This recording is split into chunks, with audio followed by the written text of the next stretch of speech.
So basically, what I mentioned in all of the three previous videos I uploaded, both with myself and Alfonso and Jana, and then the two separate statements that I made while I was at the North Avenue, Hannaford,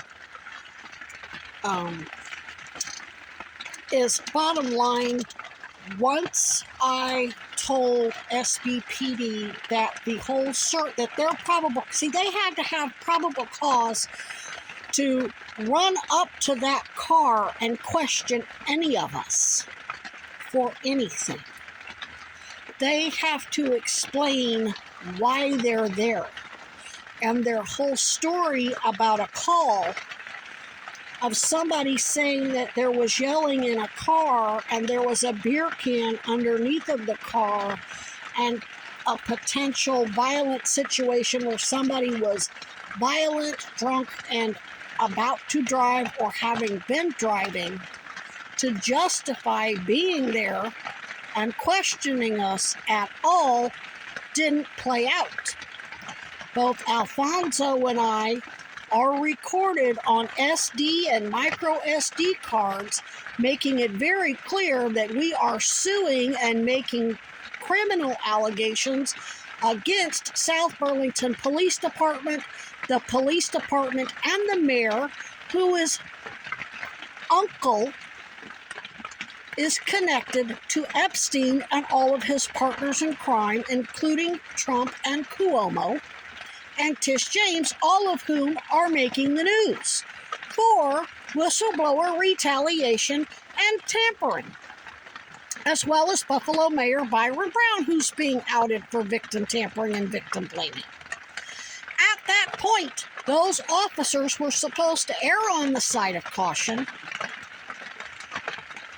What Alfonso and I said when we broke down the BS about how the fuck could have anybody heard anything in that car with the windows rolled up and no other cars around, nobody around at all, and the music playing should have set off, that was legit, that actually made sense.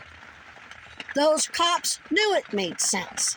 Instead of saying, you're right, we need to do an investigation, and they should have asked us if we wanted to launch a criminal investigation. In fact, they knew I called the sheriff's department and was making a criminal complaint against them.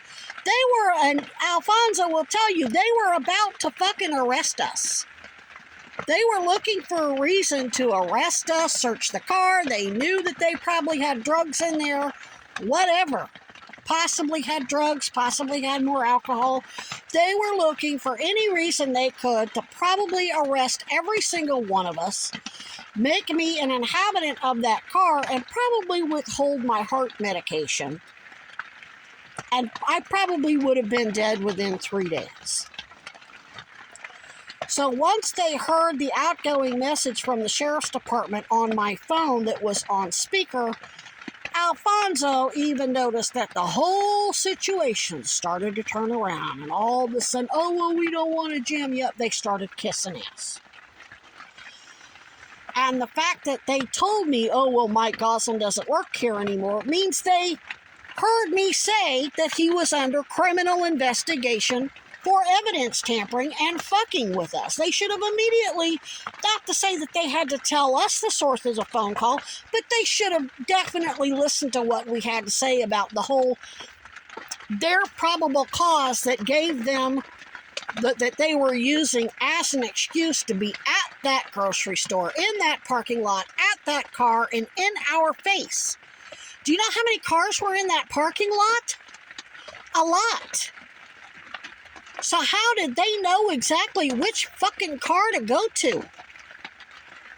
There wasn't no ruckus going on at the car. It had been sitting there for quite a while before I even got to Hannaford because I took the bus. They weren't out there when I first got there and was talking to them about CeeLo's situation. See, we were talking about CeeLo's in jail too. And they told me, Jana and Alfonso told me they believe, based on what they heard, that his girlfriend is snitching for the police. they believe that his girlfriend is working with the police to set CeeLo up to get him off the street. So we were already talking about that. So I come out 3-4 minutes later, I only bought 2 items, went through self-checkout, and boom, the police roll up with surgical precision based on a phone call about, none of it made sense. So the police, instead of looking into how that didn't make sense and hearing us out, and they heard us because they responded by making bullshit. Oh, well, you and I could be sitting here talking and somebody over there will think we're yelling and call the police.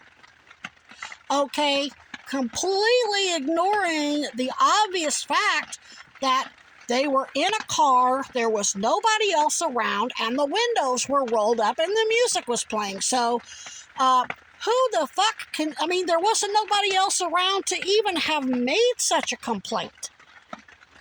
They could see that. They ignored it, deflected, and tried to influence our complaint to Sarah George and the Sheriff's Department, which Jana and Alfonso are now going to go on, and did go on the record. That's why I video recorded. I said, I'm not going to video. Can I video record you and get a statement from you on the record? And they openly and notorious asked me for help. And because this is AA business, we can discuss it amongst the 3 of us, because that's what AA is. We're helping each other sort out other people's lies and fuckery to keep our minds sober so we can make sound judgments based on the reality of things. And the police tried to alter that. So those cops got audio and video recorded and witnessed by 2 of their victims and witnesses tampering and committing coercion. Oh, it was sugar-coated, but it was coercion nonetheless. And they can't say we didn't tell them, because how else would I know Mike Goslin is no longer at South Burlington PD when I've been sending them emails? I didn't know he's gone